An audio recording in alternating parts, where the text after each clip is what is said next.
Hello there folks, welcome back to the Chap's Guide. My name is Ash and I am your host on this journey through men's style, self-development and personal grooming.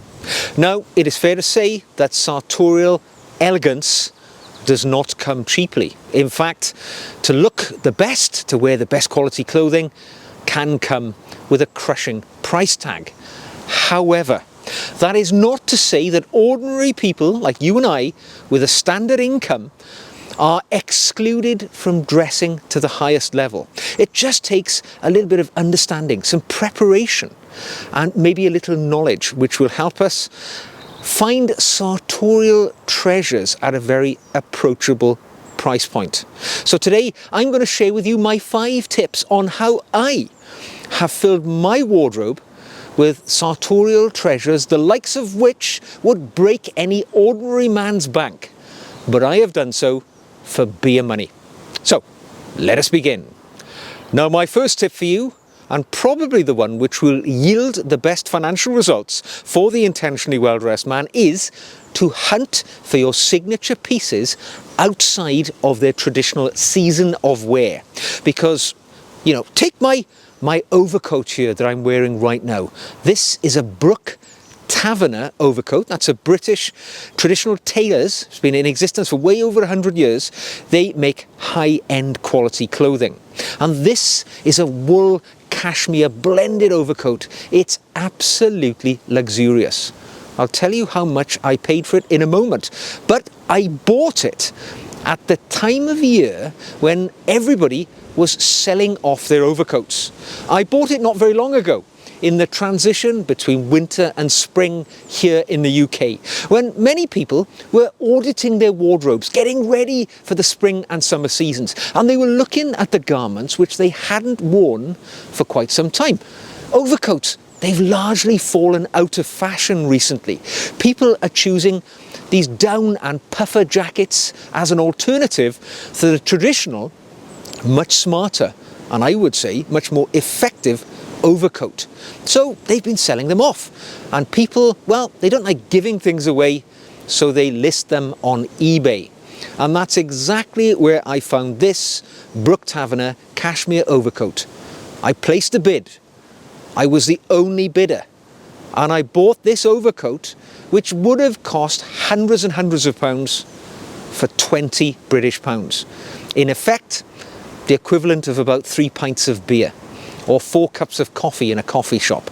And I've bought a garment which would have cost 500, 600, 700 pounds and which will last me for the rest of my life, and which is luxurious and warm and comforting and very, very smart. And I did so for only £20 because I went shopping for my overcoat out of season. Now, whatever you're seeking, maybe you want a nice linen blazer for the summer months.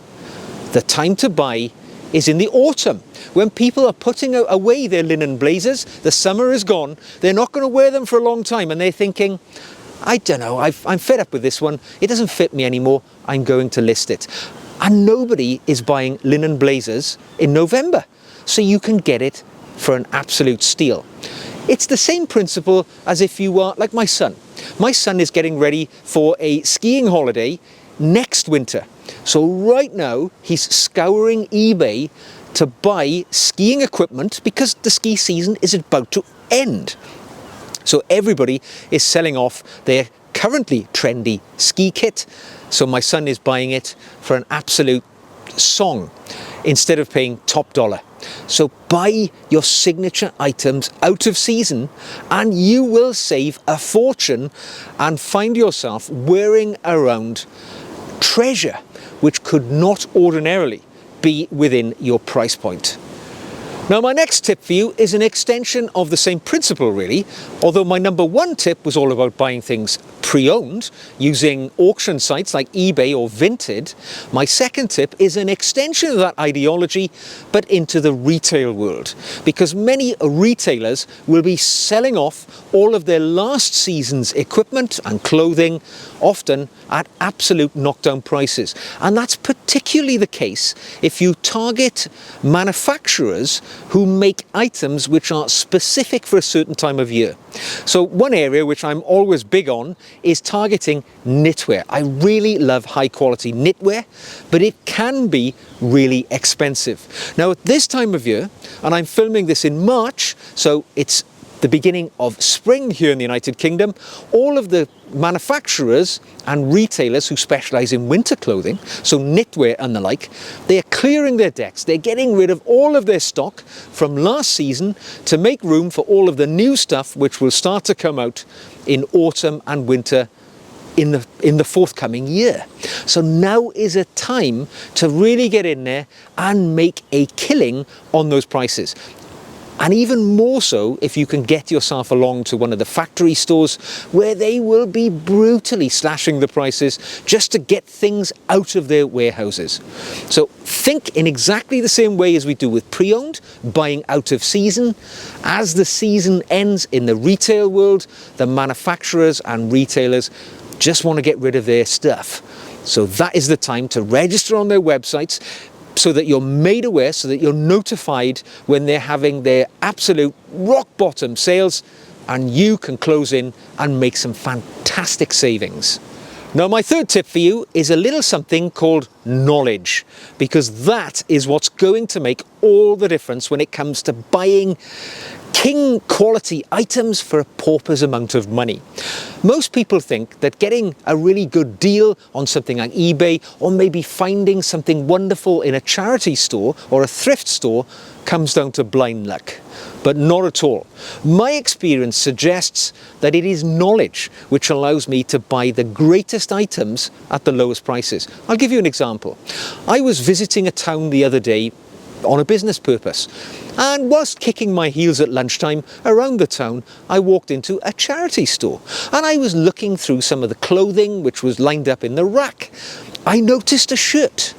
It was a dress shirt, a shirt with pleated front, and I looked at the label, and it was by a company called Ede and Ravenscroft. Now that is a heritage company which has been operating in London for hundreds of years, making the very finest ceremonial and sartorial clothing.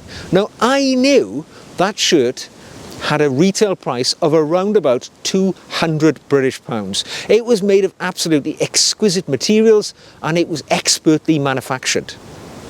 It was for sale for £6 British and it was in immaculate condition. So I could buy it with confidence. I bought it, brought it home, washed it, and it is like new. It's a wonderful, wonderful item. It was my knowledge alone which allowed me to buy that item at that price with confidence. The same could be said for the overcoat I'm wearing. This Brook Taverner overcoat, wonderful cashmere garment. The fact is, I know Brook Taverner is a really good brand. Not many people are aware of that, but it's a really good brand here in the UK. It's lesser known, it's very high quality. I knew that a wool cashmere blend overcoat typically runs in the hundreds and hundreds of pounds, so I could bid £20 with absolute confidence. In fact, I would have gone a lot higher, but I was able to get it very cheaply. Knowledge is the key. So if you're looking to buy items of high quality, make sure you know what your target pieces are likely to be. If it comes down to shirts, brands like Turnbull and Asser, Harvey and Hudson, and a number of very high-end, bespoke, made-to-measure shirt manufacturers, you will find them on the racks in charity stores because people buy them, they sell them on, they die, their estate gets given to charity, they end up in stores being sold for a few pounds, when in effect they are worth hundreds of pounds. If you looked in my wardrobe at home, over the last 10 years, I've accumulated a collection of shirts from all of these brands, and I've paid no more than £10 or £15 each, when in reality they should cost £200, £250. It's about knowing what you're looking at, researching it, understanding what you're likely to encounter, and buying with confidence. Now, a really good indicator that you're looking at something of quality is to see if it has a royal warrant. Now, the royal warrant means it's been granted by the monarch or a member of the royal family, In this country, it was either the late Queen, the Duke of Edinburgh, or the Prince of Wales. And if you see that that item has a royal warrant, it typically means it is of exceptional quality. So if you're looking at a shirt or a garment like that, or shoes, to see the royal warrant means you can bid with confidence. Now, my fourth tip is to do your hunting for your clothing in the right places. Now, I'll give you an example. Right, eBay is a good way of looking for things, but everybody in the world can see what you're looking at. They've got an equal chance of winning the auction if they bid more money than you. However, if you're looking at locally purchased items, so say we're going into thrift stores, or here in the UK we call them charity shops, you might go in there. It depends entirely on where you are, the quality of the items that you're likely to find. Now, I live in a medium-sized town, which is quite blue-collar. It's not particularly wealthy. So the likelihood is I am not going to find exquisite quality sartorial items in the charity stores in my locality. Because quite simply, people around here do not dress like that. So their clothing don't end up in charity shops. However, when I go to maybe more affluent parts of the country, I always make it a special mission to go into the thrift stores and charity shops to check out what might be there. Because if it's a rich area, rich people's clothes end up in the charity stores. I'll give you an example. At the end of last year, myself and my family were on one of our long weekends in London, doing a bit of sightseeing, taking in the splendours of possibly the world's most sartorial capital city. And I found myself in Kensington, quite a wealthy part of one of the richest cities in the world. I saw a charity store. I walked in there and I was absolutely gobsmacked at the items which were for sale and the prices which were being asked. High-end men's and women's clothing at just the same charity prices as I would pay in my town here.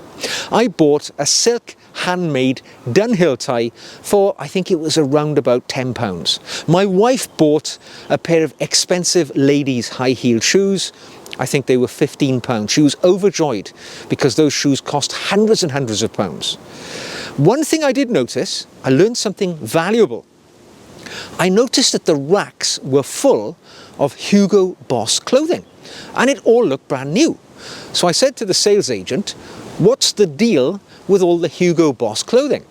And he revealed a little secret to me. He said that in London, Hugo Boss, the manufacturer, clothing manufacturer, all of the clothes which get returned to the stores by customers who they don't fit anymore, they're not the right size, they're slightly imperfect or whatever, they don't get put back on the racks for sale. Hugo Boss donate them to this brand of charity stores. They put them right back on the rack straight away and sell them for pre-owned prices. My son bought a polo shirt, a number of dress shirts and a jumper, all Hugo Boss, all for an absolute fraction of their original retail price, and they were all new. So find out where your local charity shops are and be thoughtful about where you're doing your shopping. If you're in a wealthy, affluent area, check out the charity stores, because that's where the clothing of the wealthy and affluent will end up, and that's where you'll find your sartorial treasures. Now, my final tip for you today is make sure you don't overlook the less fashionable brands, yet they make elite level clothing, which means particularly when you're looking on auction sites or in the pre-owned world, you can pick them up quite cheaply because their brand identity doesn't command a financial premium in the modern world. My overcoat is another great example. All right, so Brook Taverner, that is a small chain of tailor stores. Maybe there's about 10 or 15 shops throughout the entire United Kingdom. Not everybody is conscious of that brand identity, but I know they make really good quality clothing. So when I look them up on eBay, I see sports jackets, suits, overcoats, lots of other items, which are actually being sold at really below the level of cost, which I think they should be, because nobody's aware of them. People like to bid top dollar on well-known fashion brands, but better quality brands that they're not aware of, they go under the radar. And that can be said across the whole range of clothing. So particularly things like shoes, right? Everybody goes looking for Crockett & Jones and Church. but hardly anybody goes seeking out brands like Grenson, Sanders, Cheney to a degree. They perhaps fall a little bit lower in the pecking order than Trickers, Crockett & Jones and so on, Edward Green, which command a premium because their brand identity is so well known. Go for those lesser known brands which actually offer the best value for money, and you won't get so many disciples of the brand chasing after them. That is where you will get the best deals. So chaps, your dream wardrobe is within your grasp at very achievable prices. Just apply the principles that we've discussed today, and please don't tell anybody else about these secrets, otherwise we won't be able to get these deals in the future. So there we go.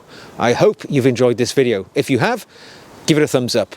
If you'd like to see more like this, click subscribe. If you'd like to support the channel, you could buy me a coffee. You can even become a patron, where you will receive additional video content from me each and every week, and you can participate in the dialogue which me and my patrons have over there on our Patreon channel, which you will find linked in the show notes below.